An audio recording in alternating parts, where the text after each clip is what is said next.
myself Neeru Gupta, Associate Professor, Department of Chemistry, Government MS College, Bikaner.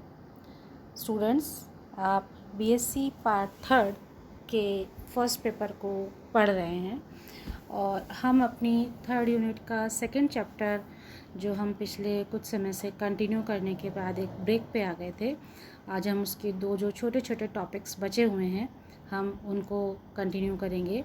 और उसमें हमारा आज पहला टॉपिक होगा ग्रुप डिस्प्लेसमेंट लॉ, यानी कि समूह विस्थापन नियम। ग्रुप डिस्प्लेसमेंट लॉ या समूह विस्थापन नियम क्या है, ये हम आज अपने डिटेल में इस टॉपिक को पढ़ेंगे। ग्रुप डिस्प्लेसमेंट लॉ या समूह विस्थापन नियम की जो परिभाषा है वो बड़ी सिंपल सी है।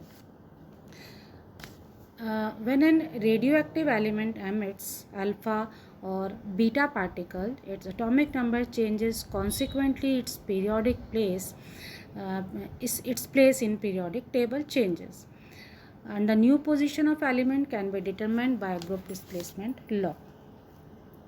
रेडियोएक्टिव तत्वों के अल्फा या बीटा कणों के उत्सर्जन द्वारा बनने वाले नए रेडियोएक्टिव और स्थायी तत्वों का जो परमाणु क्रमांक होता है वो परिवर्तित होता है। तो इसलिए हम ये कह सकते हैं कि इन तत्वों का आवर्त सारणी में स्थान भी बदल जाएगा। Now when an element emits alpha particle, its atomic number decreases by 2 and mass number decreases by 4. And when an element emits beta particle, its atomic number decreases by 1, increases by 1 and mass number remains unchanged. In 1911, Soddy studied the disintegration of thorium and suggested that after emission of alpha particle, new element displaces 2 place to the left.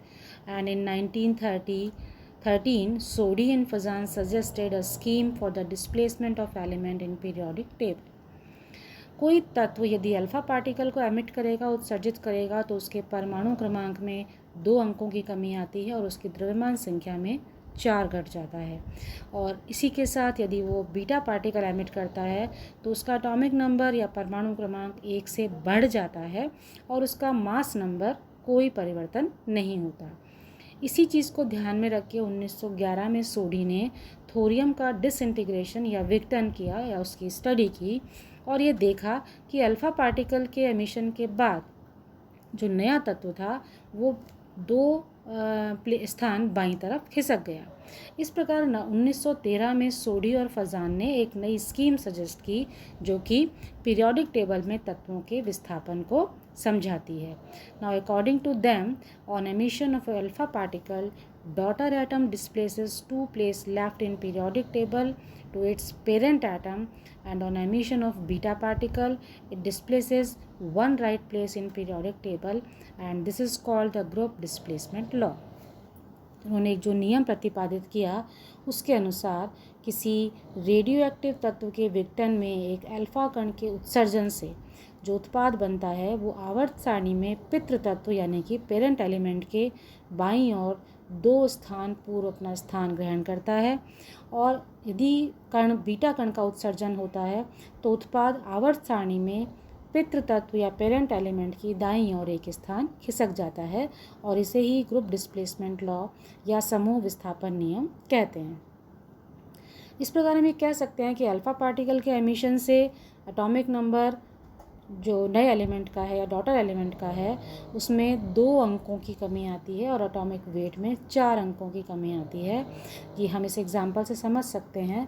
ZAM, जहाँ Z उसका atomic number है और M mass number है, तो यदि alpha particle का emission होगा तो Z-2 हो जाएगा, यानी एटॉमिक नंबर -2 कम हो जाएगा और मास में 4 अंकों की कमी आएगी। इसी प्रकार यदि बीटा पार्टिकल एमिट होगा तो एटॉमिक नंबर +1 हो जाएगा and the mass number remains unchanged. ये हम इस एग्जांपल से भी समझ सकते हैं जहां हमने एक क्वेश्चन और उसका सॉल्यूशन लिया है।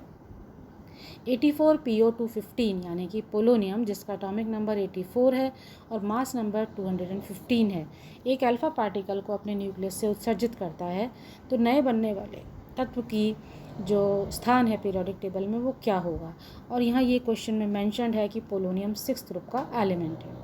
अब यदि अल्फ़ा पार्टिकल का एमिशन हम दिखा रहे हैं तो 84 में से तो 2 माइनस होंगे, यानी कि नया तत्व का परमाणु क्रमांक 82 होगा, और मास में से 4 माइनस होंगे, यानी कि 215 माइनस 4 तो 211 उसका मास नंबर होगा। और ये चूँकि अब 82 है तो ये हमारा 2 स्थान बाईं तरफ खिसका है। इसका मतलब नया तत्व जो लेड है वो पीरियोडिक टेबल की चौथे वर्ग का तत्व है, चौथे वर्ग में उपस्थित होगा। ये कुछ और एग्जाम्पल्स भी हैं जिनसे हम इसे समझ सकते हैं। अल्फ़ा डी के यूरेनियम के नाभिक से जब हम देखेंगे तो 92 से 90 एटॉमिक नंबर और 238 से 234 मास नंबर हो जाएगा और अल्फ़ा एमिशन। और यदि बीटा एमिशन होता है तो यहाँ लेड में आप देखेंगे एटॉमिक नंबर 82 से इंक्रीज़ हो जाता है 1 digit 1 unit 83 and the mass number remains unchanged. तो इस तरह से हम ग्रुप डिस्प्लेसमेंट लॉ की सहायता से रेडियो एक्टिविटी से बनने वाले नए डॉटर न्यूक्लियाई का पीरियोडिक टेबल में क्या पोजीशन होगी उसको आइडेंटिफाई कर सकते हैं।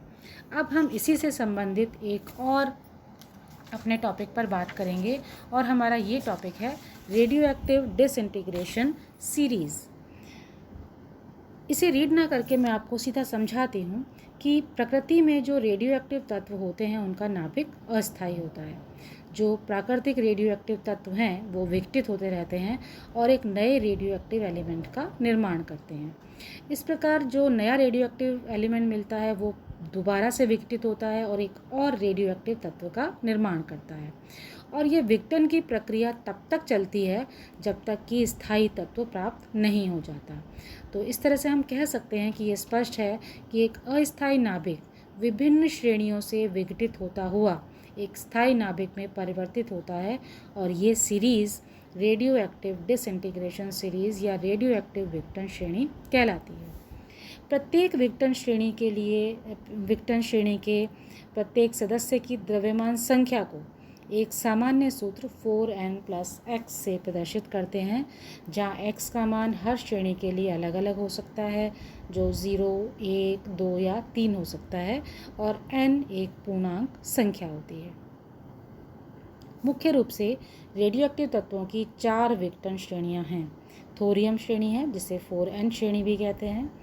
नेपट्यूनियम श्रेणी है जिसे हम 4n+ श्रेणी कहते हैं। 4n+2 सीरीज़ में आते हैं यूरेनियम की श्रेणी और 4n+3 में आती है एक्टिनियम की श्रेणी।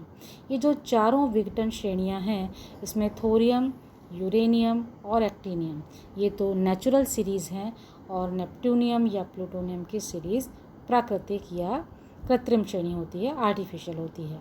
यहाँ एक बात आप और याद रखेंगे कि यदि इन श्रेणियों की द्रव्यमान संख्या को 4 से विभाजित किया जाए तो जो पेरेंट एलिमेंट है और उसका जो लास्ट उत्पाद है, जो अंतिम तत्व है, वो समान तरह से विभाजित होते हैं।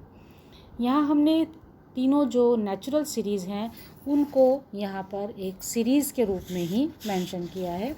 ये सीरीज़ आपको यूँ तो याद नहीं करनी है, लेकिन आपको ये पता होना ज़रूरी है कि हम जिस सीरीज़ की बात कर रहे हैं उसका पहला रेडियो एक्टिव तत्व कौन सा है और वो किन किन तत्वों से, किन किन रेडियो एक्टिव उत्पादों से गुजरता हुआ एक अंतिम उत्पाद तक पहुँच रहा है। हम यहाँ सबसे पहली सीरीज़ की सिर्फ बात कर लेते हैं, वो है यूरेनियम की सीरीज़। यूरेनियम की सीरीज़ का जो आखिरी तत्व है वो है लेड। यहाँ हमने इस चीज़ को मेंशन किया है, यानी कि यूरेनियम अलग अलग तत्वों से, अलग अलग रेडियो एक्टिव तत्वों से अल्फ़ा और बीटा एमिशन के द्वारा क्रॉस करता हुआ, चलता हुआ आखिरी तत्व लेड तक पहुँचता है, जो कि एक स्थायी तत्व है। यूरेनियम का सबसे पहले अल्फ़ा एमिशन है जिससे वो थोरियम में बदलता है। थोरियम बीटा एमिशन से प्रोटेक्टेनियम में बदलता है। ये प्रोटेक्टेनियम बीटा एमिशन से दोबारा यूरेनियम में बदलता है। यूरेनियम से फिर अल्फ़ा एमिशन होता है, थोरियम बनता है। थोरियम से अगेन अल्फ़ा एमिशन से रेडियम, रेडियम के अल्फ़ा एमिशन से रेडॉन, रेडॉन के अल्फ़ा एमिशन से पोलोनियम और पोलोनियम के अल्फ़ा एमिशन से हमें 2 तत्व प्राप्त होते हैं, लेड और एस्टेटिन। और इन दोनों तत्वों के लेड्स का बीटा एमिशन और एस्टेटिन का अल्फ़ा एमिशन होने से हमें प्राप्त होता है बिस्मिथ। बिस्मिथ से फिर हमें अल्फ़ा और बीटा एमिशन से पोलोनियम और थैलियम प्राप्त होते हैं। ये पोलोनियम और थैलियम के अल्फ़ा और बीटा उत्सर्जन से हमें लेड मिलता है और ये लेड अल्फ़ा एमिशन द्वारा बिस्मथ में कन्वर्ट होता है।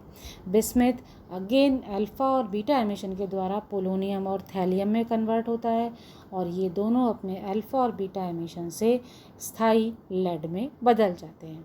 तो इस तरह से यूरेनियम विभिन्न उत्पादों से गुजरता हुआ एक स्थायी उत्पाद लेड तक बदलता है और ये पूरी की पूरी जो श्रृंखला है वो यूरेनियम की विक्टन सीरीज़ या 4n+2 श्रेणी कहलाती है। इस प्रकार से हम एक्टिनियम सीरीज़ देखते हैं और थोरियम सीरीज़ देखते हैं।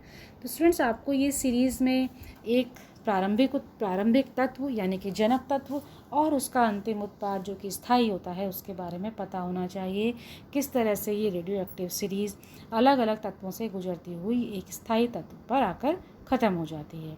तो ये हमारे आज के जो 2 छोटे छोटे टॉपिक थे, रेडियो एक्टिव डिसइंटीग्रेशन सीरीज़ और group displacement law, I think कि आपको ये अच्छे से समझ में आए होंगे।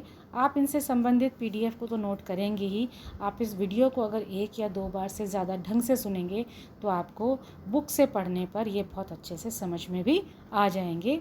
हम अपनी न्यूक्लियर केमिस्ट्री का अगला और लास्ट टॉपिक जो कि क्यू वैल्यूज़ और सेपरेशन से रिलेटेड है वो हम अपने लेक्चर में कंटिन्यू करेंगे। तब तक के लिए आप सभी का धन्यवाद।